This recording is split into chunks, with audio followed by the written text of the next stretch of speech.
할렐루야. 오늘도 주님의 큰 은혜가 우리 모두에게 함께 하시 바랍니다. 자, 오늘은 비목이라는 제목으로 또 함께 은혜를 나누고자 합니다. 이번 달 6월은 이제 호국의 달이라고 합니다. 6월에는 6월 6일 현충일도 있고 또 6월 25일은 6.25 전쟁이 일어난 기념일입니다. 지금의 자유 대한민국이 존재할 수 있는 것은 이렇게 나라와 자유를 위해서 피 흘려 싸운 순국 선열들의 희생이 있었기 때문입니다. 나라를 위해서 희생하신 분들은 그에 합당한 영웅의 대접을 받아 마땅합니다.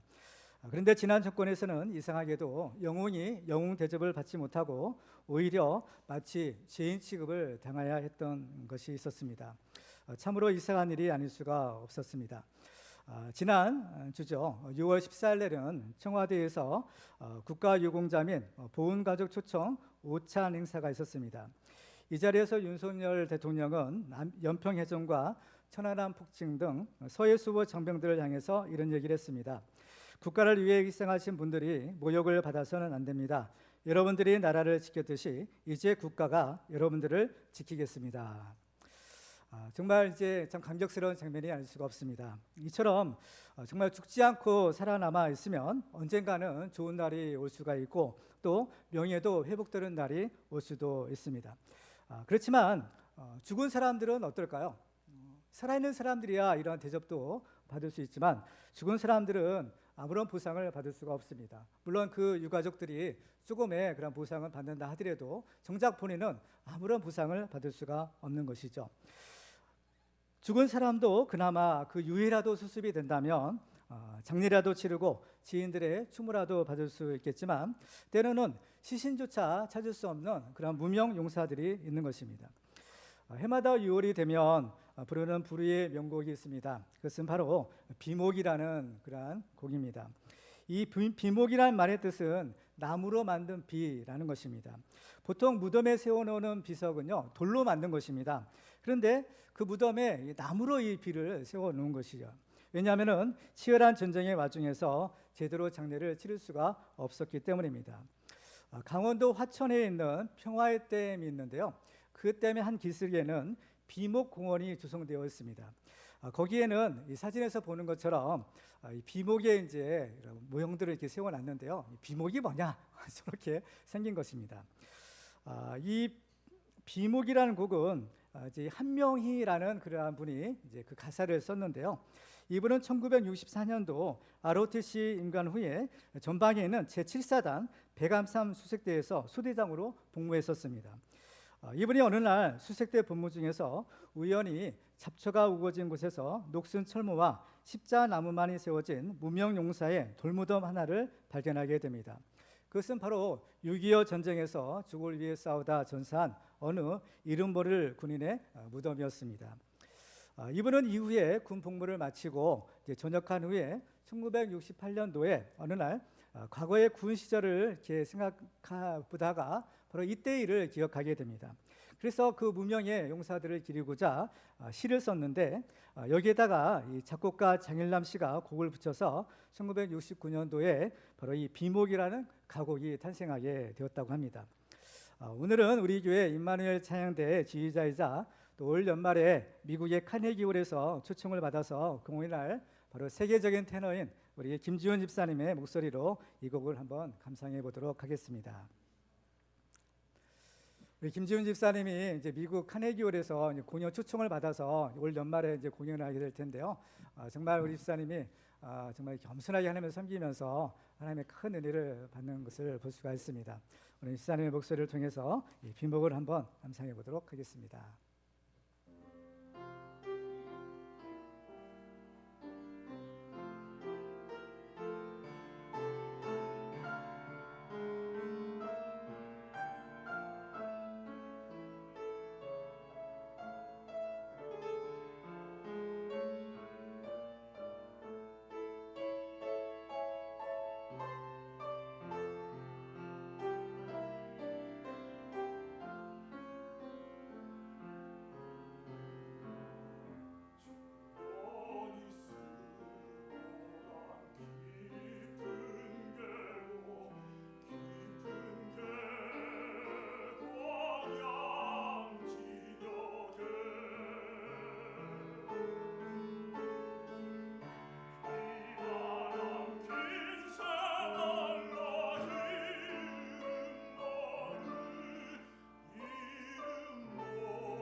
감사합니다.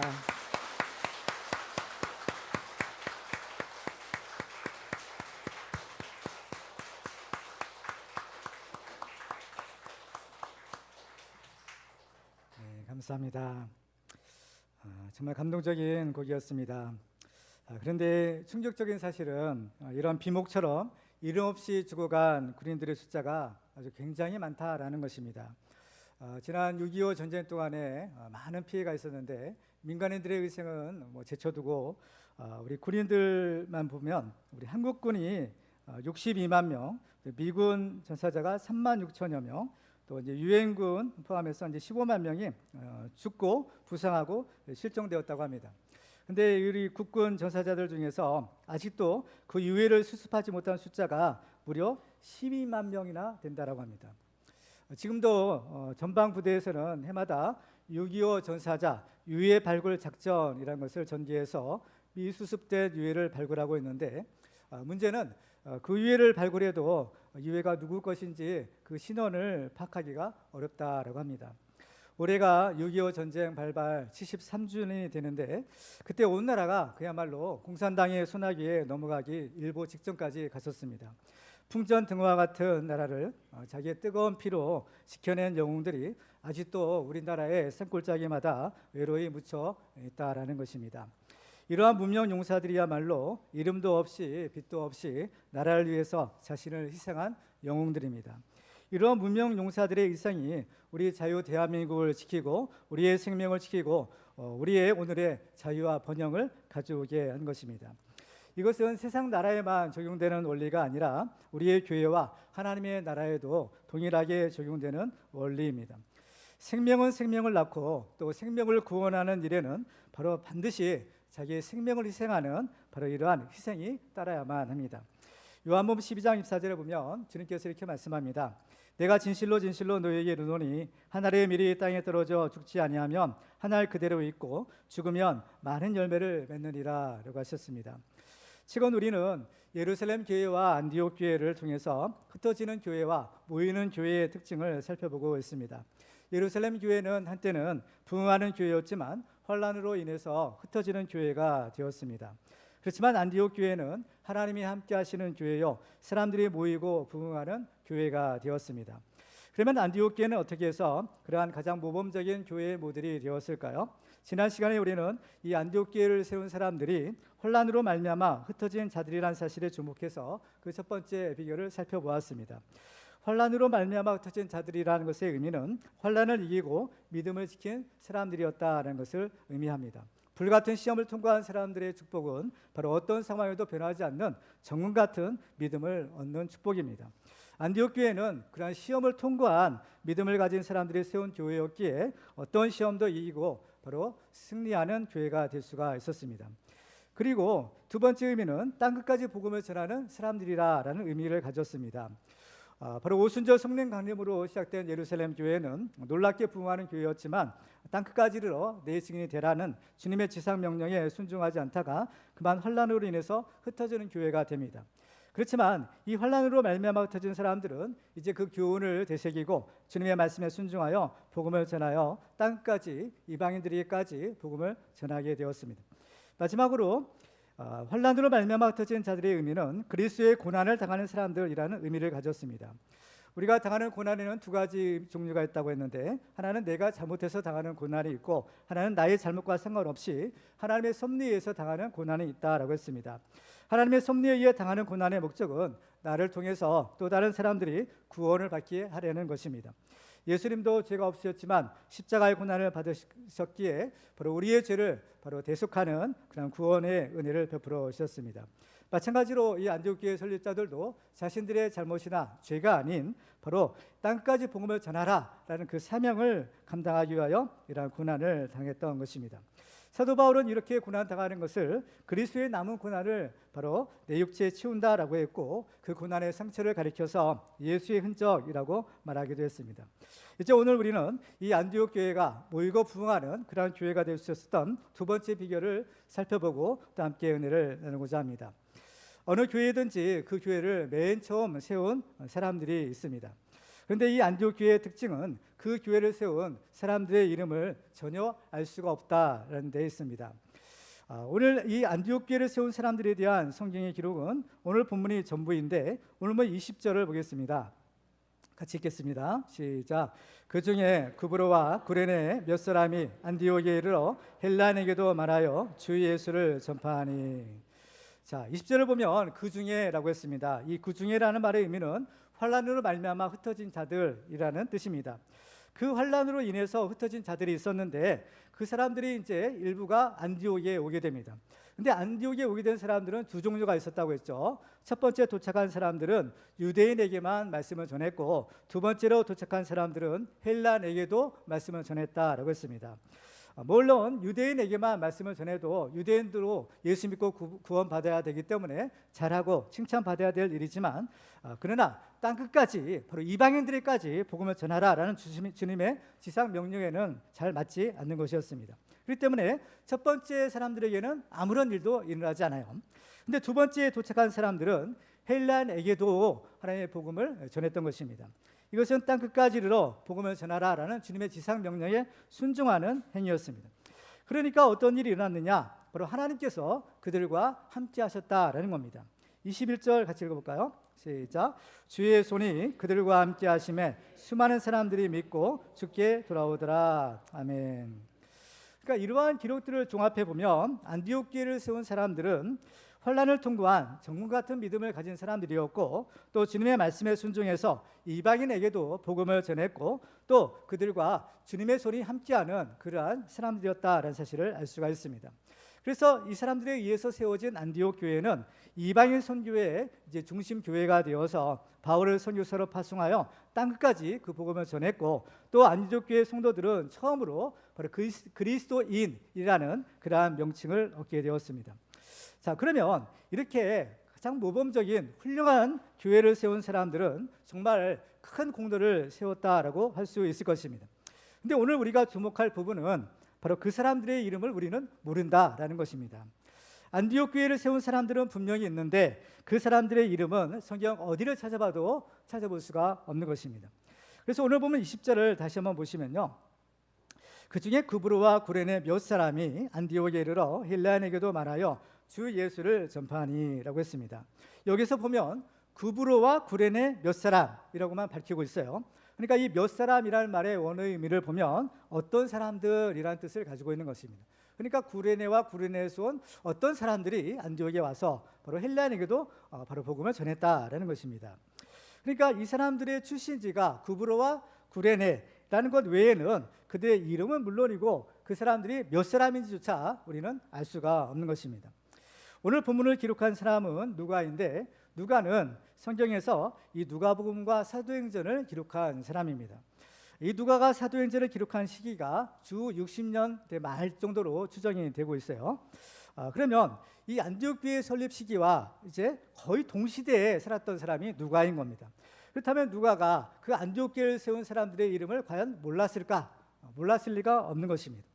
그런데도 누가는 그들의 이름을 분명하게 밝히지 않고 다만 몇 사람, 어떤 사람 이 정도로 기록을 하고 있는 것입니다. 왜 그랬을까요? 한번 이제 상상을 한번 해보시기 바랍니다.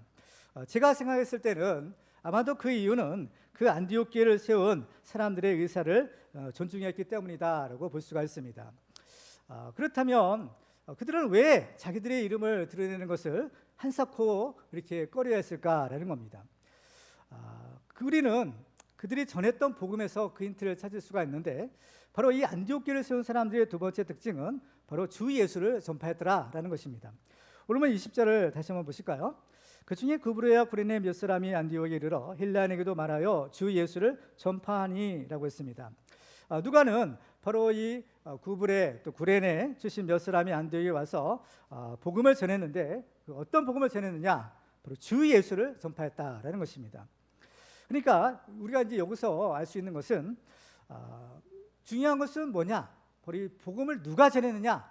이것이 아니라 그들이 전한 복음의 내용이 뭐냐라는 것이에요. 그러니까 주 예수 그리스도가 주님이다. 그러니까 예수 그리스도가 주님이다. 그래서 주 예수를 전파했다라는 것은 예수님이 주님이시다. 예수님이 주님이시다라는 것입니다.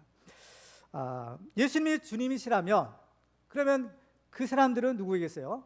바로 그 주님의 종인 거죠. 종이란 존재는 자기가 영광을 받는 것이 아니라 오직 주님께만 영광을 돌려야 될 그런 사람들입니다. 예수님께서는 바람직한 종의 자세에 대해서 누가복음 17장에서 이렇게 말씀합니다. 너희 중 누구에게 밭을 갈거나 양을 치거나 하는 종이 있어 밭에서 돌아오면 그대로 곧 와 앉아서 먹으라 말할 자가 있느냐? 도리어 그대로 내 먹을 것을 준비하고 띠를 띠고 내가 먹고 마시는 동안에 수중 들고 너는 그 후에 먹고 마시라 하지 않겠느냐? 명한대로 하였다고 종에게 감사하겠느냐? 이와 같이 너희도 명령받은 것을 다 행한 후에 이르기를 우리는 무익한 종이라 우리가 하여야 할 일을 한 것뿐이라 할지니라 것입니다. 그러니까 종이 종으로서 해야 될 일을 한 것으로는 칭찬을 받을 수 없다라는 것입니다. 왜냐하면 종이 마땅히 당연히 해야 될 일을 했기 때문입니다. 우리 사회에서도 마땅히 어떤 일을 할 것을 기대받는 사람들이 있습니다. 예를 들면 소방관들은 불이 나면 화재 현장에 달려가서 그 불을 꺼야 됩니다. 또 경찰관들은 도둑이나 흉악범들이 무고한 시민들을 해치지 못하도록 그들을 붙잡아 감옥에 넣어야 됩니다. 그래서 소방관이 불을 끄고 경찰관이 도둑을 잡는 것은 자신들이 마땅히 해야 할 의무인 것입니다.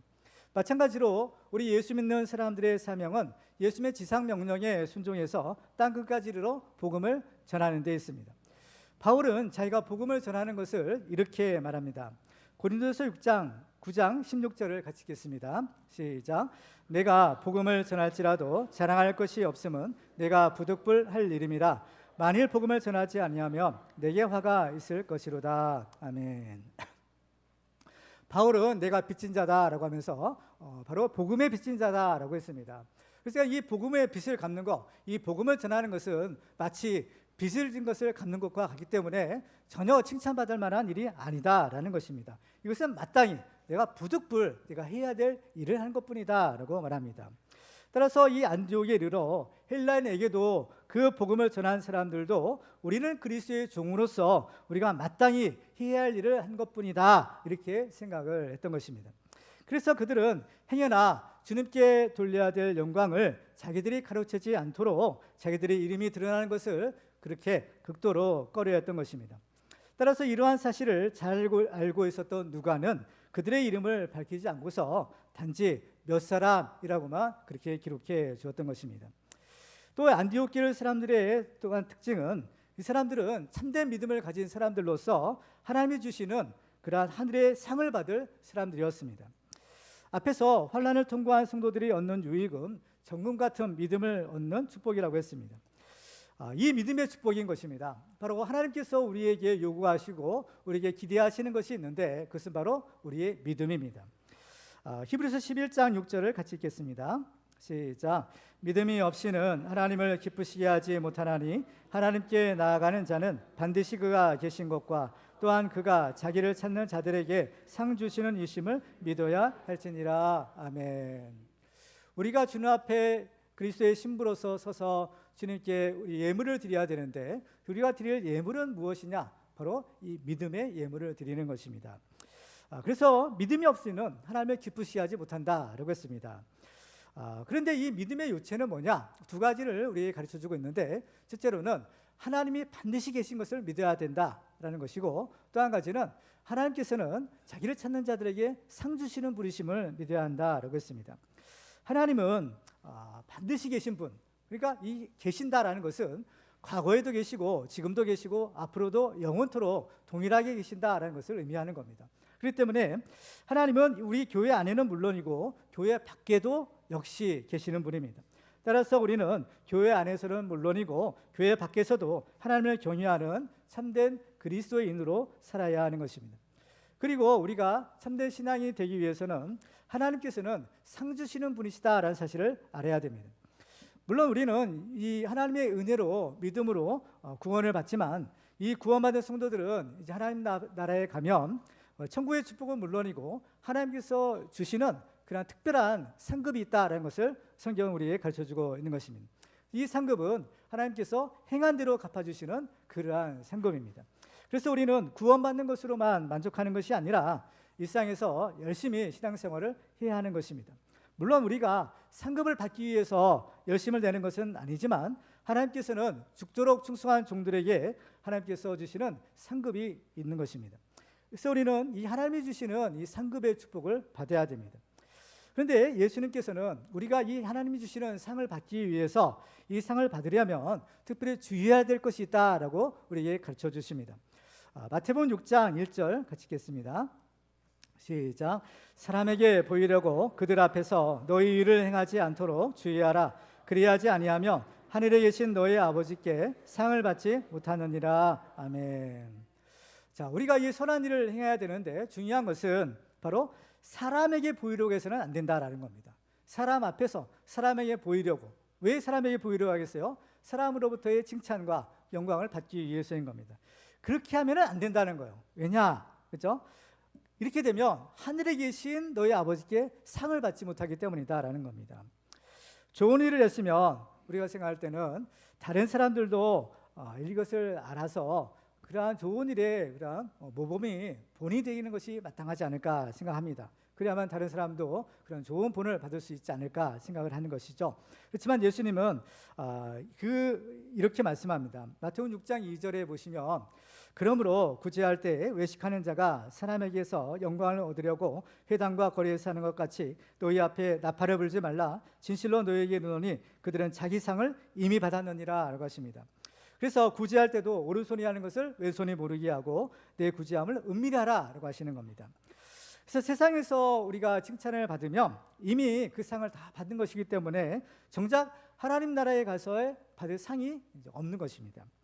그렇기 때문에 우리는요, 이 신앙생활 할 때에 하나님께서는 우리에게 반드시 상을 주시지만 우리가 이 상을 어디에서 받느냐, 바로 이것을 우리가 선택을 해야 되는 겁니다.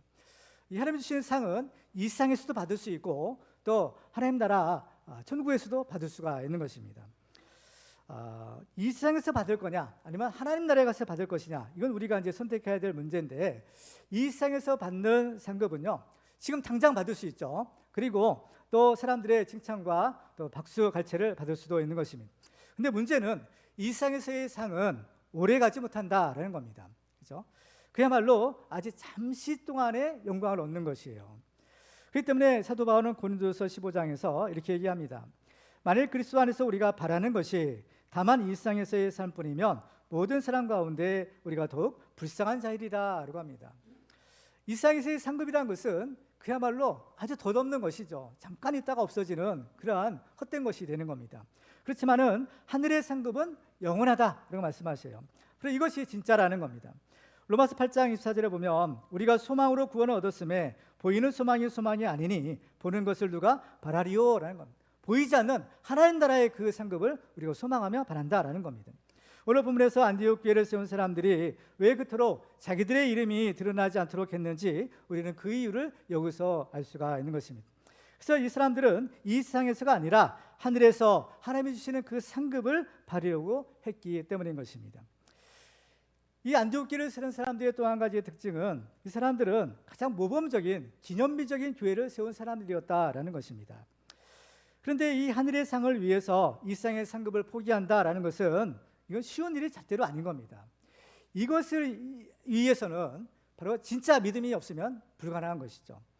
그래서 자기 이름이 드러나지 않도록 조심했던 안디옥 교회 설립자들과 대조적으로 대부분의 사람들은 이 세상에서 자기의 이름을 드러내려고 합니다.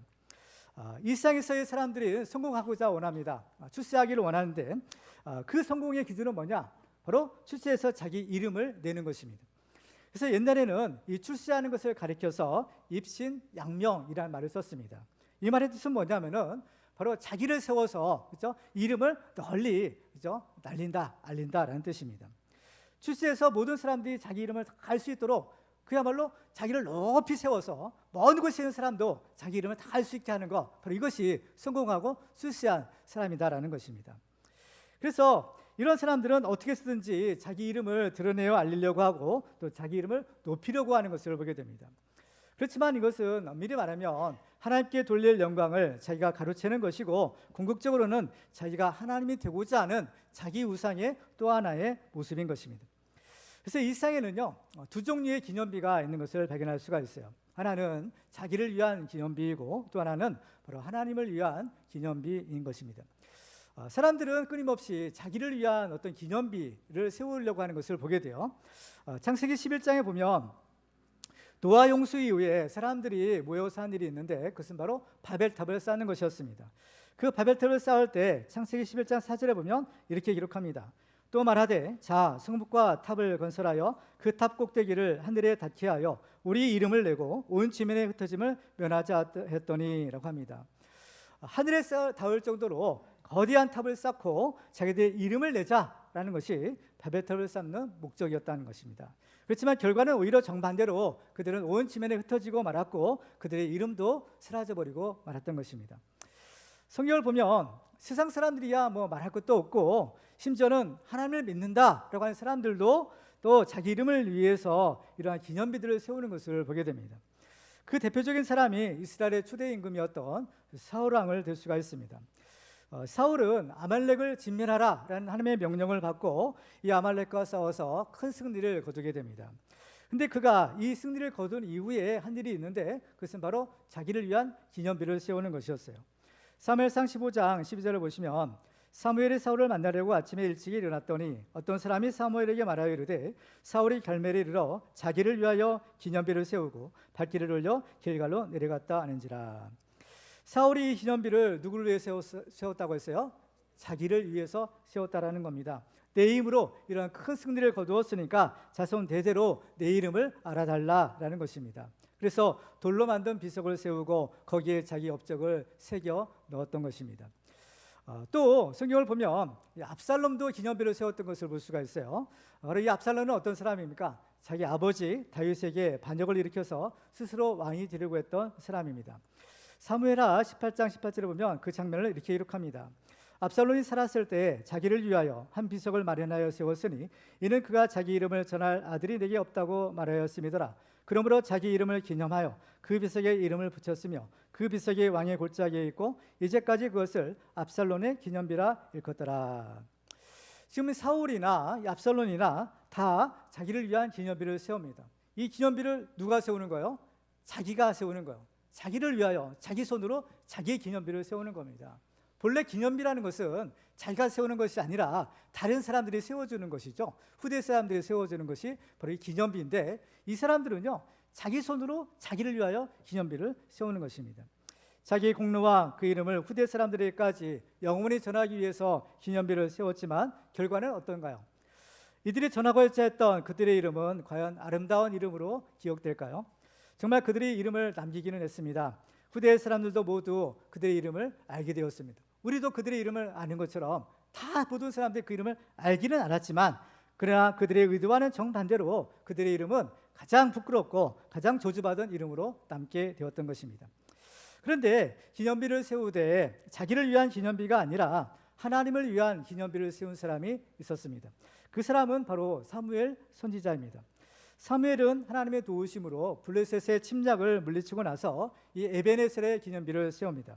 사무엘상 7장 12절을 같이 읽도록 하겠습니다. 시작. 사무엘이 돌을 취하여 미스바와 센 사이에 세워 이르되 여호와께서 여기까지 우리를 도우셨다 하고 그 이름을 에베네셀이라 하니라. 아멘.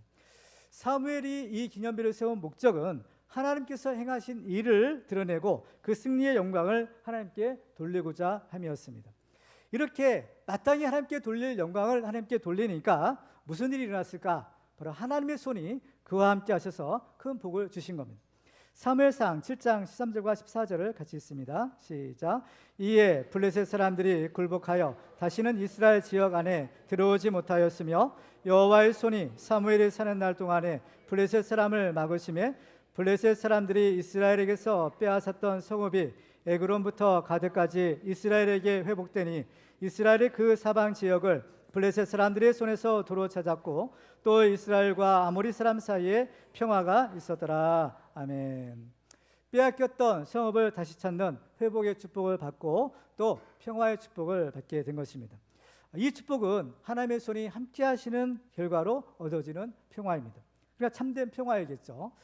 오늘 본문에도 보면 바로 하나님이 함께 하시는 이 축복이 안디옥 교회에게도 있었던 것을 보게 됩니다.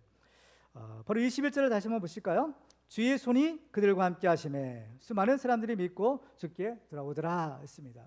그렇죠? 주의 손이 함께 하셨다는 겁니다. 주의 손이라는 것은 곧 하나님의 손인데, 이 손이라는 것은 능력, 또 보호하심, 함께 하심을 의미하는 표현입니다. 그러니까 이 하나님의 손이 함께 하시는 사람이 축복의 사람이 되는 겁니다. 하나님의 손이 함께 하시는 곳에 하나님의 기적의 역사가 일어나고, 하나님의 손이 함께 하시는 사람이 나라를 지키는 축복의 주인공이 될 수 있는 것입니다. 그리고 이 하나님의 손이 함께 하시는 교회가 바로 안디옥 교회처럼 부흥하는 교회가 될 수가 있는 것입니다. 아무쪼록 하나님의 손이 저와 여러분에게 함께 하시기를 바랍니다. 그래서 하나님의 손이 우리의 가정을 만져주시고, 하나님의 손이 우리의 자녀들을 지켜주시고, 하나님의 손이 우리의 장래를 보장해 주시고, 하나님의 손이 바로 우리를 도와주시기를 바랍니다. 하나님의 손이 함께 하시기만 하면 임만의 축복을 받고 그야말로 죽어도 다시 사는 이 축복을 받을 수가 있는 것입니다. 우리가 앞에서 살펴보았듯이 나라를 위해서 피 흘려 돌아가신 그 무명 용사들의 죽음은 정녕 의인의 죽음이다라고 할 수 있을 것입니다. 로마서 5장 7절과 8절을 보면 이렇게 기록합니다. 의인을 위하여 죽는 자가 쉽지 않고 선인을 위하여 용감히 죽는 자가 혹 있거니와, 우리가 아직 죄인 되었을 때에 그리스도께서 우리를 위하여 죽으심으로 하나님께서 우리에 대한 자기의 사랑을 확증하셨느니라. 아멘. 정말 의인을 위해서 죽는 자가 쉽지 않다라고, 또 선인을 위해서 용감히 죽는 자가 혹 있을 수 있다라는 겁니다. 바로 이게 나라를 위해서 희생하신 분들을 가리키는 것이겠죠. 그렇지만은 바로 예수님의 죽으심은 어떤 죽음이었느냐? 바로 원수를 위하여 피 흘리시는 죽음이었더라는 거예요. 비록 정말 우리 순국 선열들도 이 우리를 쳐들어오는 그 외적과 맞서서 그야말로 목숨 바쳐서 싸우고 그 죽음의 피를 흘렸던 것은 사랑하는 가족을 지키기 위한 것이고, 사랑하는 종을 지키기 위한 것이었습니다. 그렇지만 주님께서 당하신 그 십자가의 죽으심은 그런 사랑하는 가족 물론이거니와 바로 그 원수를 위해서 피 흘려 돌아가신 겁니다. 어떻게 원수를 위해서 죽을 수 있을까요?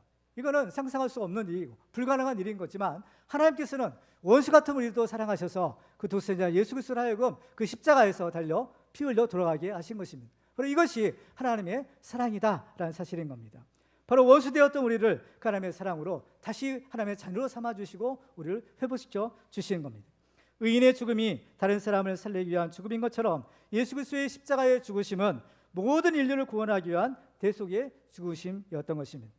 잠언 14장을 보면 악인은 그 환난에 엎드려져도 의인은 그의 죽음에도 소망이 있느니라 라고 하십니다. 의인은 죽어도 소망이 있다라는 겁니다. 왜 그럴까? 바로 하나님이 계시기 때문인 겁니다.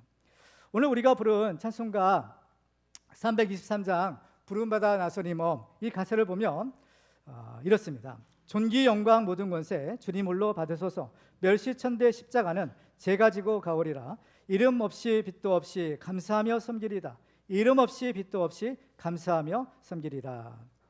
비록 이 무명의 비목의 무명 용사의 이름은 사람들의 기억에서 점점 잊혀져 가고, 안디옥 교회를 세운 사람들도 이 세상에서는 영광을 받지는 못했지만, 하나님께서는 그 사람들의 이름을 기억하시고 그 사람들의 이름을 높여 주시는 겁니다. 주님의 손이 그들과 함께 하셨다라고 했는데, 하나님께서는 바로 그 사람들의 이름을 주님의 손바닥에 새겨주시고 기억하시고, 또 그 사람들의 이름을 저 하늘의 별처럼 모든 사람들이 우러러보게 하는 그런 축복을 주시는 겁니다. 이사야서 49장 16절에 보면 내가 너를 내 손바닥에 새겼고 너의 성벽이 항상 내 앞에 있다라고 하십니다. 하나님께서는 우리들의 이름을 바로 주님을 위해서 피 흘려 헌신한 그 사람들의 이름을 주님의 손바닥에 깊이 새겨주셔서 우리를 절대로 잊지 않으신다라고 하시는 겁니다. 또 다니엘 12장 3절에 보면 이렇게 말씀합니다. 같이 한번 읽어볼까요? 시작. 지혜 있는 자는 궁창의 빛과 같이 빛날 것이요 많은 사람을 옳은 대로 돌아오게 한 자는 별과 같이 영원토록 빛나리라. 아멘. 그렇습니다. 그렇기 때문에 이 안디옥 교회를 세운 사람들은 자기 스스로 기념비를 세우지는 않았지만 하나님께서 그들을 높여주시고 하나님께서 그 안디옥 교회를 기념비적인 교회로 삼아 주셨던 것입니다.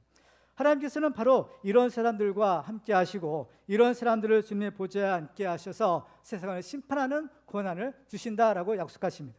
요한계시록 20장 4절 말씀을 같이 읽겠습니다. 시작.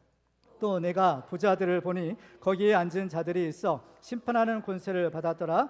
또 내가 보니 예수를 증언함과 하나님의 말씀 때문에 목배임을 당한 자들의 영혼들과 또 짐승과 그의 우상에게 경배하지 아니하고 그들의 이마와 손에 그의 표를 받지 아니한 자들이 살아서 그리스도와 더불어 1000년 동안 왕노릇하니. 아멘. 그렇습니다. 이 안디옥 교회가 주님의 손이 함께 하시는 교회가 되어서 세계 선지의 중심 교회로 귀하게 쓰임 받은 것은 절대로 우연이 아니었고, 또 이 안디옥 교회 성도들이 믿지 않은 세상 사람들로부터도 최초로 그리스도인이라는 칭호를 받은 것도 또한 우연이 아니었던 것입니다. 우리 세서만 교회도 정말 주님의 손이 함께 하시는 교회가 되어서 이 마지막 시대에 땅끝까지 복음을 전하는 구원의 방주의 사명을 감당하여 하나님께서 우리 교회를 기념비적인 교회로 세워주시고, 우리 스마트교회 성도들은 이 시대에 진정한 그리스도인이 되는 축복의 주인공들 되시기를 주님의 이름으로 축원합니다.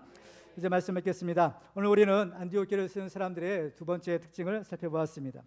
비목의 무덤에 묻혀 이름도 없이 빛도 없이 사라져간 무명 용사가 이 나라를 지키고 그 후손들을 지킨 것처럼, 안디옥 교회를 세운 사람들은 비록 그 이름은 알 수 없지만 이 세상에서 가장 모범적인 교회를 세운 참된 그리스도인이 되었습니다. 우리도 이 안디옥 교회를 세운 사람들처럼 우리 자신은 한없이 낮아지고 가리워져서 오직 주님만을 높이는 예수 그리스도의 참된 종이 되어 저 하늘에 빛나는 별과 같이 하나님께서 높여주시는 그런 축복의 주인공들 다 되시기를 주님의 이름으로 축원합니다.